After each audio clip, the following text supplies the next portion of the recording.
আমি এই লেসনে আপনাদেরকে আরেকটি জনপ্রিয় ওয়ার্ল্ড ওয়াইড বুকমার্কিং বা social news site reddit.com site সম্পর্কে আলোচনা করব। দেখুন, এটি হচ্ছে রেড ইট REDDIT.com। এটির পেজ র্যাঙ্ক এবং অ্যালেক্সার র্যাঙ্ক দেখলেই আমরা বুঝতে পারবো। পেজ র্যাঙ্ক 8, 10-এ 8 এবং অ্যালেক্সা অনলি 157।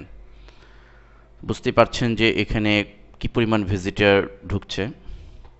তো এটি মূলত একটি বুকমার্কিং বা সোশ্যাল নিউজ সাইট, এবং এই সাইটের মাধ্যমে আপনি কিন্তু প্রচুর ভিজিটর আনতে পারেন, এবং এই সাইটে পোস্টের মাধ্যমে, লিঙ্কের মাধ্যমে আপনার একটা শক্তিশালী ব্যাকলিঙ্ক তৈরি হতে পারে।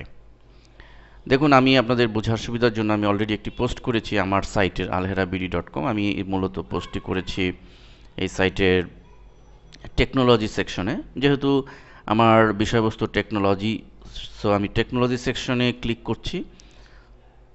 ক্লিক করার পরে আমার সামনে দেখুন হোয়াটস হট, মানে একেবারে আজকের কিছুক্ষণ আগে আমি পোস্ট করেছি, এবং কিছুক্ষণ আগে পোস্ট করার ফলে লক্ষ্য করুন যে আমি আমি একটু নিচের দিকে যাচ্ছি।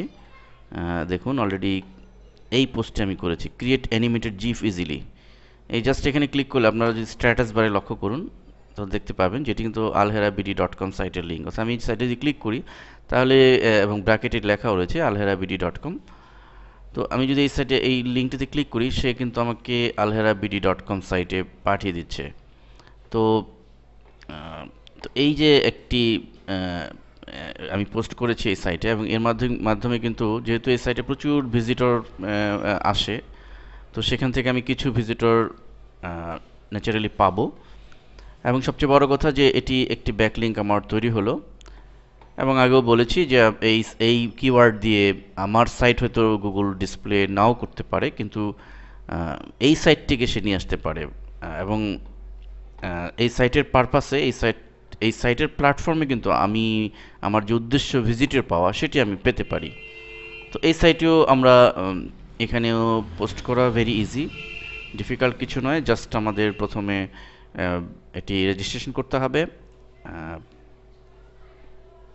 তো আমরা এই সাইটে ঢুকবো। ঢুকে আমরা জাস্ট এখানে লক্ষ্য করুন সাবমিট এ লিঙ্ক, আমরা এই সাবমিট এ লিঙ্ক বাটনে ক্লিক করব। তো ফলে আমরা এখানে লিঙ্ক করার জন্য, যদি অ্যাকাউন্ট আমার না থাকে তাহলে আমি এখানে account, normal user name, email, password দিয়ে আমি অ্যাকাউন্ট তৈরি করে নিব। আর অ্যাকাউন্ট যদি থাকে তাহলে আমি এখানে লগ ইন করবো। তা আমি এখানে লগ ইন করছি। তো আমি alheraBD.com সাইটে ঢুকেছি, এবং এই সাইটে আমি এখান থেকে একটি পোস্ট বুকমার্কিং করব, বা এই সাইটে, রেডিট সাইটে আমি পোস্ট করব। তাহলে সাপোজ আমি free graphics and web elements, এই পোস্টটাকে আমি এখানে শেয়ার করব। তো আমি এটিতে ক্লিক করে আগে ঢুকবো ভিতরে, এবং আমি প্রথমেই এখান থেকে যে টাইটেলটি আছে, আমি টাইটেলটি কপি করে নিব।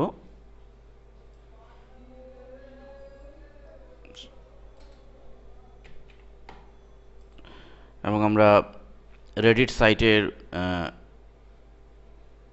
এখানে টাইটেলের ঘরে এটি দিয়ে দিব, এবং ইউআরএল এর ঘরে মূলত আমরা যেটি দিব সেটি হচ্ছে, alheraBD-তে একটু ফিরে যাচ্ছি। সেখানে গিয়ে দেখুন এই পোস্টটি ওপেন করার পরে আমরা ব্রাউজারে ক্লিক করে এখান থেকে এই লিঙ্কটি দিয়ে দিব, সরাসরি যেন এই পেজে এসে পাঠিয়ে দেয়। এই জন্য এখানে ক্লিক করছি এবং ইউআরএল এর ঘরে এটি পেস্ট করে দিচ্ছি। এবং আমরা সাজেস্ট টাইটেল, এটি একটু ক্লিক করে দিচ্ছি, এবং এটি আমাদের এখানে একটি ডিফাইন করে দিতে হবে। যে লক্ষ্য করুন যে পপুলার চয়েসেস কোথায়, আমি কোন সেগমেন্টে এটি রাখবো। তা আমি যেহেতু টেকনোলজি বিষয়ক, তাহলে আমি এখান থেকে টেকনোলজি বিষয়ক দিতে পারি। আমার অন্য কোনো সাবজেক্ট থাকলে সেই বিষয়ে আমি দিতাম, সরি, টেকনোলজি। এখানে ক্লিক করার সাথে সাথে অটোমেটিকলি টেকনোলজি এখানে চলে এসছে, এবং এখানে নর্মালি একটা ক্যাপচা এন্ট্রি করতে হবে। তো আমি ক্যাপচাটি এন্ট্রি করছি এবং সাবমিট বাটনে ক্লিক। ফলে আমরা যদি আমরা সাইটের হোম পেজে চলে যাই এবং ওই টেকনোলজি সেকশনে আমরা ক্লিক করি, তাহলে আমাদের পোস্টটি যদি আমি যথারীতি সাবমিট করতে পারি, তাহলে দেখব যে আমার এই পোস্টটি সেখানে শো করছে। এই পারপাসে আমি প্রচুর ভিজিটর পাবো এবং আমার ব্যাকলিঙ্ক তৈরি হবে। ধন্যবাদ।